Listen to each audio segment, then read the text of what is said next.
This is actually a good example of the very practical effects of right-wing nerdery as applied to an extraordinarily cruel decision or dissent that Neil Gorsuch wrote, the so-called frozen trucker case. I'm just going to give a very brief background on this. The case at hand, this is quoting now from the American Prospect, from the Think Progress. The case at hand is that of Afonso Madden, a truck driver for Trans Am. The brakes on Madden's trailer locked up on a sub-zero January night, and he called for help from Trans Am's road service. They told him to wait, and he did for 2 hours, despite discovering that the heat in his trunk cabin was broken. When he was woken by a phone call, he had a numb torso and couldn't feel his feet.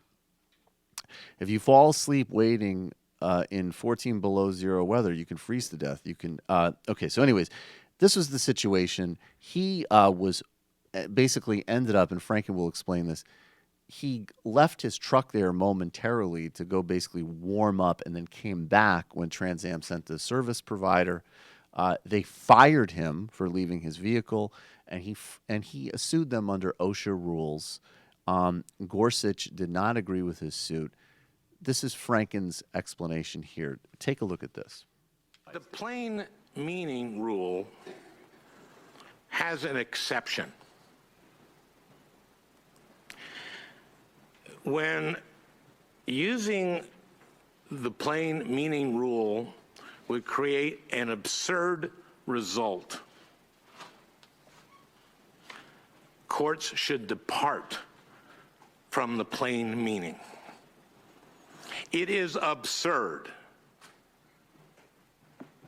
to say this company is in its rights to fire him because he made the choice of possibly dying from freezing to death or causing other people to die possibly by driving an unsafe vehicle. That's absurd. Now, I had a career in identifying absurdity. And I know it when I see it. And it makes me, it makes me question your judgment. Of course, and so what Gorsuch was saying, because Madden sued under this OSHA rule. He filed a complaint. This is back to Think Progress. Madden filed a complaint with the Occupational Safety and Health Administration, OSHA, citing a statute that prohibits an employer from firing an employee for refusing to, quote, operate a vehicle because the employee has reasonable apprehension of serious injury to the employee or the public because of the vehicle's hazardous safety or security condition. Now, would seem pretty obvious that below freezing temperature, waiting for hours for help would jeopardize your health. Gorsuch disagreed and rejected Madden's suit because he described Madden's situation like this. A truck driver was stranded on the side of the road late at night in cold weather, and his trailer brakes were stuck. He called his company for help, and somebody gave him two options. He could drag the trailer carrying the company's goods to its destination, an illegal and maybe sarcastically offered opinion, or he could sit and wait for help to arrive, a legal if unpleasant one. The trucker chose none of the above, deciding instead to unhook the trailer and drive his truck to the gas station. So, and as Franken pointed out, there was actually a very real possibility of him getting seriously ill waiting in those conditions. And Gorsuch took the most narrow, linear, disingenuous read to go out of his way to side with a disgusting predatory company over a driver.